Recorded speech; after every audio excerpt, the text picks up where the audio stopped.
السلام علیکم ورحمۃ اللہ وبرکاتہ۔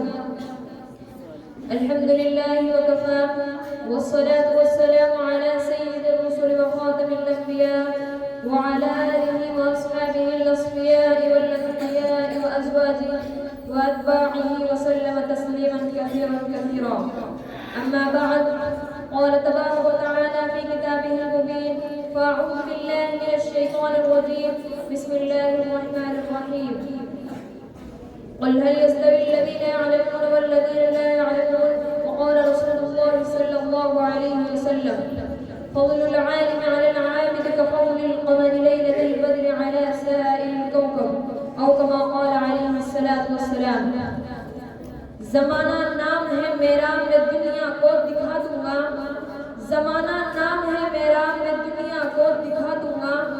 جو تعلیم سے بھاگیں گے نام ان کا مٹا دوں گا. شہدائیان اسلام، میں آپ حضرات کے سامنے نہ کوئی لمبی چوڑی تقریر اور نہ وسیع و عریض بحث کرنے نہیں آیا، اس لیے کہ میں کوئی خطیب نہیں جو آپ حضرات کے سامنے لمبا چوڑا خطاب کروں، اور نہ میں کوئی واعظ ہوں، نہ کوئی مفکر، نہ کوئی ادیب. صرف میں آپ حضرات کے سامنے علم دین کے موضوع پر گفتگو کرنے جا رہا ہوں. میں پوری کوشش کروں گا کہ کوئی گوشہ باقی نہ رہے. امید ہے کہ آپ سنجیدگی و متانت کے ساتھ سماعت فرمائیں گے. آپ حضرات نے علم دین کی فضیلت و اہمیت کو بہت ساری کتابوں میں پڑھا ہوگا، بہت سارے مفکروں سے سنا ہوگا، بہت سارے دانشوروں سے سنا ہوگا، بہت سارے مقرر و خطیبوں سے سنا ہوگا، بہت سارے عالموں سے سنا ہوگا. میں بھی آپ حضرات کے روبرو اسی عنوان پر گفتگو کرنے کے ارادے سے آیا ہوں. برادران ملت، علم دو طرح کا ہے، ایک دنیاوی ایک اخروی. علم چاہے دنیاوی ہو یا اخروی انسان کو عزت و فضیلت عطا کرتا ہے، لیکن دنیاوی علم صرف دنیا تک ہی محدود رہتا ہے، اور اخروی علم انسان کو دنیا و آخرت دونوں جگہ رسوائی و ذلت سے نجات دلاتا ہے اور عزت و شوکت عطا کرتا ہے. میں آپ سے سوال کرتا ہوں، وہ کون سی شے تھی جس نے حضرت آدم علیہ السلام کو ملائکہ سے افضل بنا دیا؟ وہ کون سی شے تھی جس نے انسان کو اشرف المخلوقات بنا دیا؟ وہ کون سی شے تھی جس کی برکت کی وجہ سے اللہ تعالیٰ نے انسان کو خلیفہ بنایا؟ وہ کون سی شے تھی جس کی فضیلت کی بنا پر رب کائنات نے انسان کو اپنا نائب بنایا؟ وہ علم کی دولت ہے.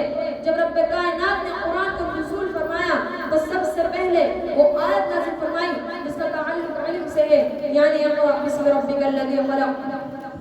اسلام کے پاس بانوں اخروی علوم کی فضیلت و اہمیت آیات قرآنیہ اور احادیث نبویہ میں بکثرت وارد ہوئی. اللہ تبارک و تعالی ارشاد فرماتا ہے: قل هل يستوي الذين يعلمون والذين لا يعلمون؟ اے محمد، آپ کہہ دیجئے کہ اہل علم اور اہل جہل یکساں نہیں ہو سکتے، اس طرح توحید اور شرک یکساں نہیں ہو سکتے، اس طرح ہدایت اور ظلمت ایک جگہ جمع نہیں ہو سکتے، اس طرح رفاقت اور عداوت برابر نہیں ہو سکتے، جس طرح حق اور باطل برابر نہیں ہو سکتے. اس لیے کہ توحید کی ضد شرک ہے، ہدایت کی ضد ظلمت ہے، رفاقت کی ضد عداوت ہے، حق کی ضد باطل ہے، اور ایک قاعدہ ہے کہ اجتماعی ضدین محال ہے. اسی طرح اہل علم اور اہل جہل برابر نہیں ہو سکتے. ایک حدیث شریف میں محسن انسانیت صلی اللہ علیہ وسلم نے ارشاد فرمایا: فضل العالم على العابد كفضل القمر ليلة البدر على سائر الكوكب.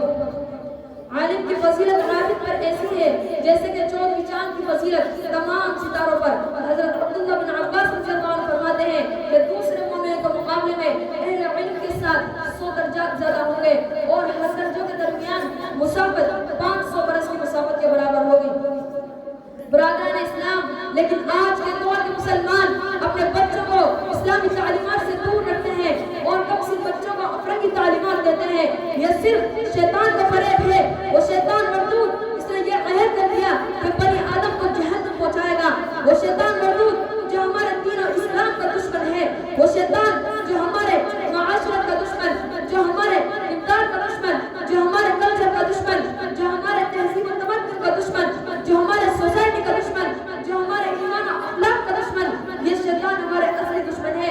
اپنے خوبصورت اور رنگین جال میں پھنسا کر ہمیں تعلیمات اسلامیہ سے دور کرنا چاہتا ہے. یاد رکھیں، اگر ہم اپنے کمسر و معصوم بچوں کے خیر خواہ ہیں تو اسے عالم دین بنائیں. اس لیے کہ ایک حدیث شریف میں محسن کائنات صلی اللہ علیہ وسلم کا ارشاد گرامی ہے: یستغفر للعالم ما فی السماوات والارض. زمین و آسمان میں جتنی اشیاء ہیں وہ سب عالم کے لیے مغفرت کی دعا کرتی ہے. عالم کے لیے ملائکہ مغفرت کی دعا کرتے ہیں. عالم کے لیے ملائکہ مغفرت کی دعا کرتے ہیں. عالم کے لیے جنات کی دعا کرتے ہیں. عالم کے لیے کیڑے مکوڑے بھی دعا کرتے ہیں. عالم کے لیے سمندر کی مچھلیاں بھی دعا کرتی ہیں. عالم کے لیے زمین و آسمان کی دعا کرتے ہیں. اس کے باوجود مسلمان کا یہ حال ہے کہ انگریزوں کی چال میں پھنس کر ہم اپنے دین و معاشرہ کو دار کر رہے ہیں. چاہیے تو یہ تھا کہ ہمارا دین صحابہ کے دین کے مانند ہوتا, ہمارا معاشرہ صحابہ کے معاشرے کے موافق ہوتا, ہمارا کردار صحابہ کے کیریکٹر کے مانند ہوتا, ہماری تہذیب مسلمانوں کی تہذیب ہوتی, ہماری سوسائٹی اسلام کی سوسائٹی کے مانند ہوتی. لیکن سب کچھ اس کے برعکس نظر آتا ہے. اسی شاعر نے کیا کہا ہے, سمجھ میں کچھ نہیں آتا دنیا کا حساب الٹا, سمجھ میں کچھ نہیں آتا دنیا کا حساب الٹا, نصیحت